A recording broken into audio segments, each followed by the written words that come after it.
আপনারা জানেন যে গতকালকে আমি দীর্ঘ প্রায় 5 বছর আইনি লড়াইয়ের পর রায় পেয়েছি আমার পক্ষে এবং আমি ন্যায় বিচার পেয়েছি।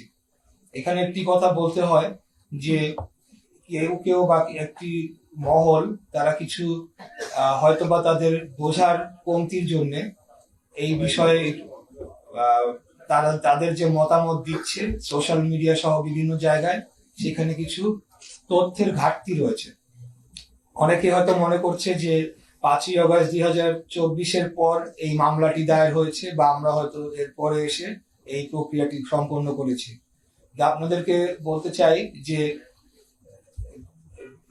স্থানীয় সরকার নির্বাচনের আইন অনুযায়ী নির্বাচন হওয়ার পরবর্তী 30 দিনের মধ্যে অভিযোগ করতে হয় এবং সেই 30 দিনের মধ্যেই মামলাটি করা হয়েছিল এবং পরবর্তী 180 দিনের মধ্যে এই মামলাটি নিষ্পত্তি হওয়ার আইনি বিধান থাকলেও এখানে বিগত ফ্যাসিবাদী হাসিনা সরকারের আমলে এটিকে বাধাগ্রস্ত করা হয় এবং যে অবৈধভাবে ক্ষমতা দখলকারী তাপস তিনি এই মামলাটি বাতিল করার জন্য হাইকোর্টে এবং লোয়ার কোর্টে চাপ প্রয়োগ করে এবং হাইকোর্টে একটি আবেদন করে এবং মামলাটি শুনানিতে তারা এটিকে বন্ধ করে রাখে। পরবর্তীতে আমরা 5ই অগস্টের পর এই মামলার শুনানি করি এবং যথাযথ আইনি পদক্ষেপ প্রক্রিয়া নিশ্চিত করেই আমরা মামলার কার্যক্রম পরিচালনা করি, সাক্ষী শুনানি হয়, আর্গুমেন্ট হয় এবং পরবর্তীতে আমি গতকাল আমার কাঙ্ক্ষিত রায় যেটি সেটি আমি পাই। অতএব এখন যদি আমি আমার ন্যায় বিচার চাই দেশে, তাহলে আমি বিএনপির সদস্য দেখে এখন আমাকে যদি বলা হয় সেটা আমার অন্যায় অপরাধ, তাহলে এই যে বৈষম্য বিরোধী বাংলাদেশ গড়ার যে প্রত্যয় নিয়ে যারা এখন আগামী দিনে রাজনীতি করতে চাচ্ছে আসছে বা অন্যান্য কোনো গোষ্ঠী, তারা যদি আমার প্রতি বৈষম্য করে, আমি যদি ন্যায় বিচার চাওয়ার জন্য যদি এখন অপরাধী হয়ে যাই, তাহলে আসলে এই ক্ষেত্রে আমার কিছু করার নাই, কিছু বলারও নাই, জনগণই সেটার বিচার করবে। আমি এখানে সম্পূর্ণ আমার যে ন্যায় বিচারটি সেটি পাওয়ার জন্য আমি আমার কার্যক্রম করেছি।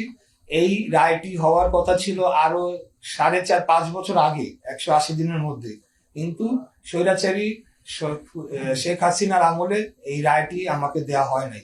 এখন আমি আমার আইনি প্রক্রিয়া সম্পন্ন করে রায়টি পেয়েছি।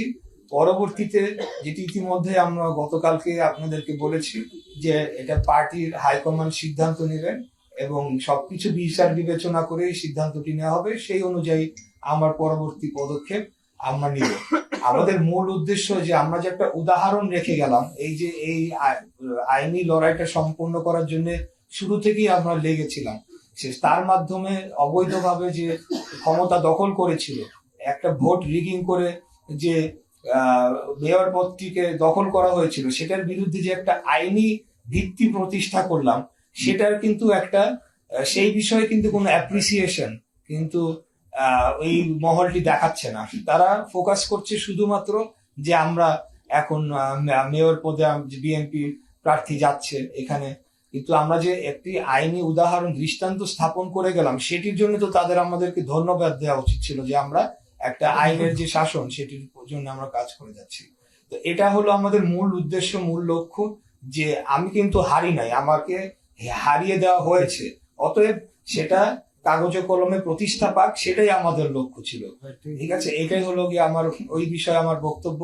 আর আমি এখানে আসলে বক্তব্য দেওয়ার কিছু নাই। আমরা আজকে অটো রিক্সা চালক, ভ্যান চালক যারা ভাইরা রয়েছেন, তারা বিগত আন্দোলনে তারা যে ভূমিকা রেখেছেন সেটা কিন্তু আমরা অনেক সময় ভুলে যাই। আমরা শুধু একটা জায়গায় আমরা আমাদের যে ফোকাসটা রাখি, কিন্তু এখানে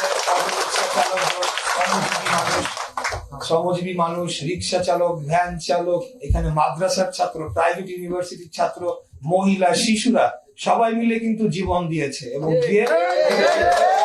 ছাত্র জনতা গণ অভ্যুত্থান ঘটিয়েছে, বাংলাদেশকে ফ্যাসিবাদ মুক্ত করেছে। এখানে কৃতিত্ব যদি নিতে হয় সবাইকে ভাগাভাগি করে নিতে হবে, কেউ একজন এটার দাবিদার হতে পারে না। তাই তাদের পাশে দাঁড়ানোর জন্য আজকে আমাদের যে উপস্থিত সিনিয়র নেতৃবৃন্দের সহযোগিতায় আমাদের নেতা দেশ নায়ক জনাব তারেক রহমানের পক্ষ থেকে একটি ছোট ঈদ উপহার অনুষ্ঠানটা আমরা আয়োজন করি।